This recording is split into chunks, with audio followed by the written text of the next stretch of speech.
I think everybody around my age is guilty of asking themselves the question, who am I? And while some do it a little bit more than others, I don't necessarily think that it's a bad thing, because sometimes things change.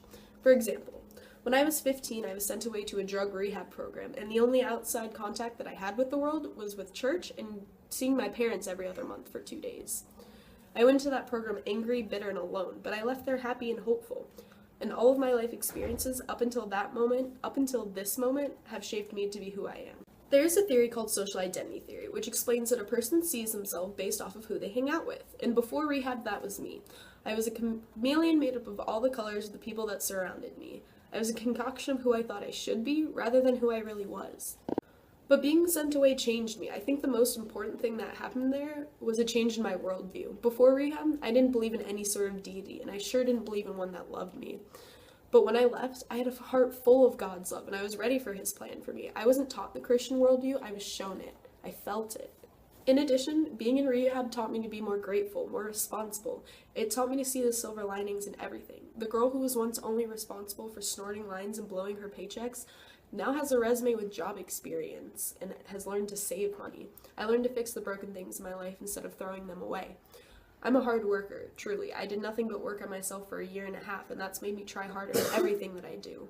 I take responsibility for my actions. If I mess up, it's on me. I'm more responsible with my body, and I'm more careful too.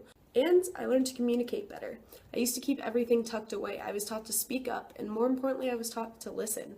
Everything that came out of my mouth before was a direct reflection of how I viewed myself. My self-concept was skewed. If I had the kind of morning where I woke up and wanted to cry, then everybody I communicated with that day would feel that. Not to mention, all my perceptions of people were flawed. I didn't care if I had ever met them. If I had heard one bad thing about them, that's how I would treat them. And that's how I thought everybody reacted. It wasn't until somebody sat me down and reminded me of what people probably think of me when they see me, did I really start to think differently. So now I'm queen of giving everybody the benefit of the doubt. My perceptions of them are probably entirely wrong anyways, and just because I'm having some internal struggles does not mean I need to take that out on everybody else. As for what I like to do, I am in love with the outdoors. Want to go hiking? I'm your girl. Walk through the forest? Let's do it. I was even a Girl Scout all the way through high school graduation. Also, I'm extremely extroverted. It's very rare you'll ever see me by myself. I don't care what we do, I just like being with a group of people to do it with. And speaking of other people, I have a lot of them in my life. Somebody once told me that I refuse to see the bad in people. And I think that's what I base all my relationships off of. I don't believe in evil people, and as a result, I think that my relationships have been a lot happier. Relationships, whether platonic or not, are built off of love and communication. So if one of those is gone, the other is probably going to fail as well. The friends that I have and the person that I'm with give off the love that I do. And I think we all stay so close because that makes us better communicators, and in turn that helps us in the long run. So who am I now?